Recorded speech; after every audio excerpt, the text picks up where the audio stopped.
24 ঘন্টার নোটিশে ঢাকা অচল হওয়ার সমূহ সম্ভাবনা রয়েছে। আমরা সারা দেশবাসীকে নিয়ন্ত্রণের ক্ষমতা রাখি না। প্রিয় সাংবাদিক বন্ধুগণ, আমরা লক্ষ্য করছি গত কয়েকদিন আগে গুটি কয়েক সন্ত্রাসী সাতপন্থীদের সংবাদ সম্মেলন মিথ্যাচারে ভরা পাগলের প্রলাপ মনে হয়েছে। সমাধানের পথ একটি খোলা আছে। তওবা করুন, আপনাদের আমিরকে তওবা করান, দ্বীনের সহি পথে ফিরে আসুন, সংঘাত নয় শান্তির পথে চলতে শিখুন।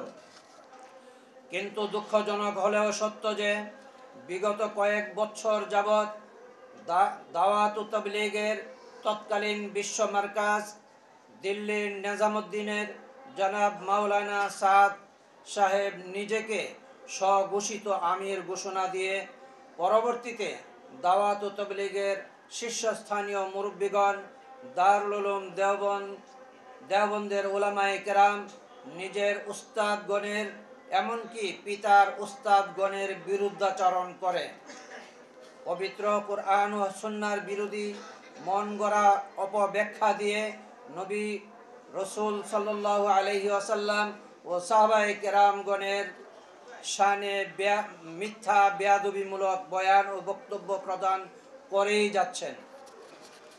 এ বিষয়ে দারুল উলুম দেওবন্দ সহ সমগ্র বিশ্বের শীর্ষস্থানীয় উলামা মাশায়েখগণ মাওলানা সাদ সাহেবকে তার বিভ্রান্তিমূলক বক্তব্য প্রদান থেকে সরিয়ে আনার জন্য বারংবার আপ্রাণ চেষ্টা চালিয়েও ব্যর্থ হয়েছেন।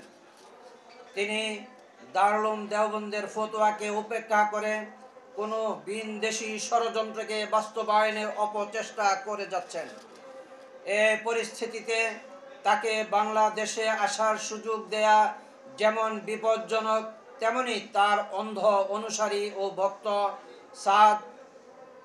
সাতপন্থীদের কাকরাইল মসজিদ ও টঙ্গী ইজতেমা ময়দানের জন্য সুযোগ দেওয়া কোনোভাবেই নিরাপদ নয়। কারণ 2018 সালের 1 ডিসেম্বর টঙ্গী ইজতেমা ময়দানে তাবলীগের জোরের প্রস্তুতিমূলক কাজে অংশগ্রহণকারী দাওয়াত তাবলীগের সাথী ও মাদ্রাসার নিরীহ ছাত্র ও শিক্ষক ও ছাত্রদের ওপর হত্যার উদ্দেশ্যে সাতপন্থীরা নৃশংস হামলা চালিয়েছে এবং 2 জন তাবলীগের সাথী তাদের হামলায় মৃত্যুবরণ করেন। শুধু তাই নয়, শত শত ছাত্র শিক্ষক সাথী মাথা হাত পায়ে মারাত্মক আঘাতপ্রাপ্ত হয়ে হাসপাতালে ও ঘরে কাতরাচ্ছে।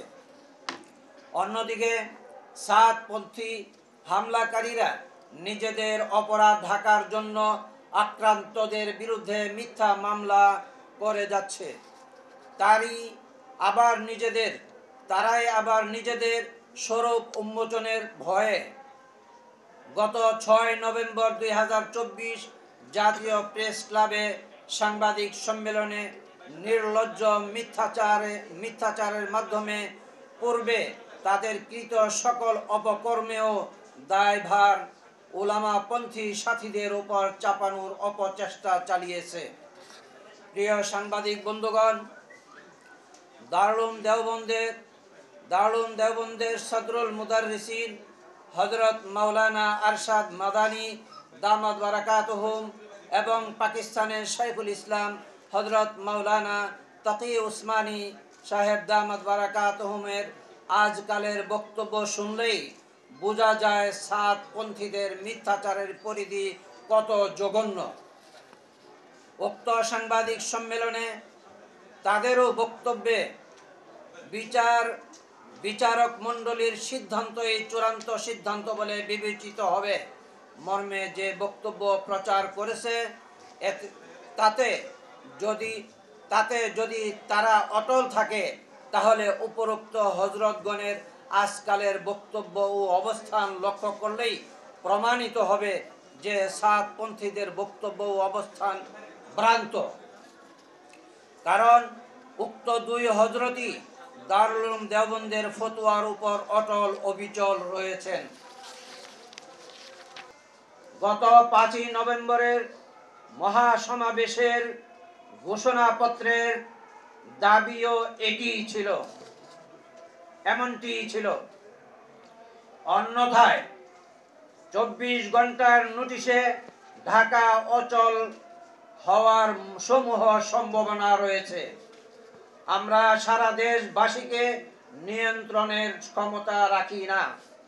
প্রিয় সাংবাদিক বন্ধুগণ, আমরা লক্ষ্য করছি গত কয়েকদিন আগে গুটি কয়েক সন্ত্রাসী সাতপন্থীদের সংবাদ সম্মেলন মিথ্যাচারে ভরা পাগলের প্রলাপ মনে হয়েছে। সমাধানের পথ একটি খোলা আছে। তওবা করুন, আপনাদের আমিরকে তওবা করান, দ্বীনের সহি পথে ফিরে আসুন, সংঘাত নয় শান্তির পথে চলতে শিখুন। প্রিয় সাংবাদিক বন্ধুগণ, আজকের এই গুরুত্বপূর্ণ সংবাদ সম্মেলনে আপনারা সময় দিয়ে উপস্থিত থাকার জন্য আমরা অসংখ্য ধন্যবাদ জানাচ্ছি। আপনাদের মাধ্যমে জাতির সামনে আমাদের সুস্পষ্ট বক্তব্য এবং অবস্থান পরিষ্কার করার চেষ্টা করেছি।